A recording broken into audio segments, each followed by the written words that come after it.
और जी। अलावा इसमें सबसे मेन चीज क्या है, इन्होंने जो है इंसान के कर्मों को तीन श्रेणी में डिवाइड किया है, तीन कैटेगराइज करा है, तीन कह सकते हैं तीन कैटेगरी में जो है डिवाइड किया है। इन्होंने कहा है कि जो है इंसान के जो कर्म होते हैं वो तीन जगह डिवाइड है। एक पहला होता है दृढ़ कर्म। दृढ़ कर्म क्या होता है? दृढ़ कर्म से मतलब ये है कि आदमी ऐसे कर्म कर जाता है जो कभी माफ नहीं किए जा सकते, जो उसके हाथ में है लेकिन फिर भी वो माफ नहीं किए जा सकते। वो उसके हाथ में थे कि वो उन कर्मों को नहीं करता, लेकिन फिर भी वो कर जाता है उन्हें, और फिर उसे कोई भी माफ नहीं कर सकता। जैसे ये हमारी डेली की रूटीन की चीजें हैं। जैसे कोई गरीब इंसान है, उससे तुमने काम करवा लिया लेकिन उसे मजदूरी नहीं दे रहे आप, तो उसके मन से क्या निकलेगी? बददुआएं निकलेंगी।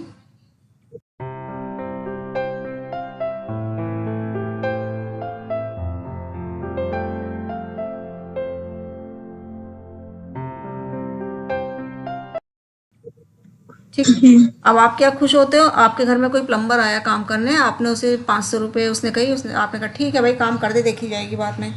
अब उसने काम कर दिया बेचारे ने कि चलो मेरे पूरे दिन की झाड़ी निकल आएगी, मेरे को 500 रुपये मिलेंगे, काम हो गया, सब कुछ हो गया। शाम के टाइम क्या कहा, भाई ले 400 रुपये ले जाओ। उसने कहा नहीं साहब। कह रहे इतना ही काम किया है तुमने? भाई तुमने काम ही क्या किया है? अब वो बेचारा गरीब इंसान कहेगा ठीक है साहब, मैं क्या तुमसे जबरदस्ती करूँ? ठीक है, दो 400 ही, लेकिन अंदर ही अंदर क्या है, वो बददुआएं देता है। ये होते हैं आपके ऐसे कर्म जो माफ नहीं किए जा सकते, जिनकी सजा जो है ना भगवान देता है ना इंसान देता है, वो उसकी बद्दुआएं उसको कर्म वो सजा देती है। इसलिए कभी किसी का दिल नहीं दुखाना चाहिए किसी भी तरीके से। बूढ़े माँ बाप हैं, बूढ़े माँ बाप हैं, माँ बाप बच्चे पैदा होते हैं, माँ बाप कितनी उम्मीदें रखते हैं उनसे कि हमें जो है जी। बच्चे पढ़ाएंगे लिखाएंगे, बड़े होंगे, कल को हमारे बुढ़ापे का सहारा बनेंगे। लेकिन आज के टाइम में क्या है, इतनी वीडियोस देखी जाती हैं फेसबुक पे यूट्यूब पे कि बूढ़े हुए माँ बाप और उनको लिया, वैसे गाड़ियाँ मेंटेन कर रहे हैं और गाड़ी में से उठा के वृद्धाश्रम में छोड़ दिया है। ये ऐसे जी। कर्म है जो माफ नहीं हो सकते। इनका भुगतान किसे करना पड़ता है? वो समझते हैं कि हम तो भाई, हम पे क्या कमी है, सब कुछ है हमारे पास आज के टाइम में, घोड़ा है, गाड़ी है, पैसा है, लेकिन उसके कर्म जो है जो कर रहा है ना, वो उसके औलाद को झेलना पड़ता है सब कुछ। ये वो कर्म है जो इंसान के हाथ में नहीं है। उनको कर्मों को करना इंसान के हाथ में है, लेकिन उसको माफ करना उसके हाथ में नहीं है। ये फिर उसके बच्चे जो इन चीजों को झेलते हैं। तो ये ऐसे कर्म है जिन्हें हम क्या, भगवान भी माफ नहीं कर सकता। ऐसा आदमी फिर क्या है, अपने जीवन में कितनी भी शांति के उपाय कर ले, लेकिन इन उपायों का कोई असर नहीं होता जब तक कि जो है वो क्या करता है, अपने कर्मों को सही नहीं करता।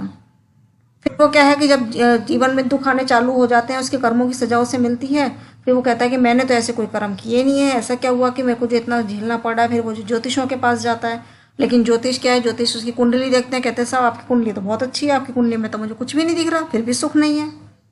क्यों? क्योंकि उसे अपने कर्मों के नहीं पता कि मैंने क्या कर्म किए हैं। उसके हिसाब से मैंने ऐसा कोई कर्म किया ही नहीं है। तो ये एक जो चीज है, ये एक इतनी प्रैक्टिकली चीज है कि इंसान को कभी भी किसी का दिल नहीं दुखाना चाहिए। ऐसा दिन में 24 घंटे होते हैं, घर से लेके बाहर तक आपको हजारों लोग मिलते हैं। भूले से भी ऐसा ना हो कि किसी का मन दुखे आपकी वजह से। कोशिश यही करो कि हर इंसान से दुआएं मिलें। ये एक प्रैक्टिकली चीज है जिसमें कुंडली भी कुछ मायने नहीं रखती। आपके पास कितना भी पैसा हो, शोहरत हो, खुशी मन में नहीं है तो कुछ भी काम नहीं हो सकता। इसको हम ये कह सकते हैं कि इंसान अपने कर्मों का, अपने भाग्य का खुद विधाता है। वो अपने हिसाब से ही अपने कर्म करेगा, चाहे तुम्हारे पास है या नहीं है। ऐसा नहीं है कि हमारे पास पैसा है तभी हम खुश रहेंगे, बिल्कुल नहीं है। पैसा ही सब कुछ थोड़ी नहीं है। एक प्रैक्टिकली जो मन की खुशी है वो बहुत ज्यादा मायने रखती है। ये हो गया आपका दृढ़ कर्म। आवाज आ रही है आपको? जी मैम। इसके बाद दृढ़ अदृढ़ कर्म होते हैं। एक होता है दृढ़ कर्म, एक है दृढ़ अदृढ़ कर्म। ये क्या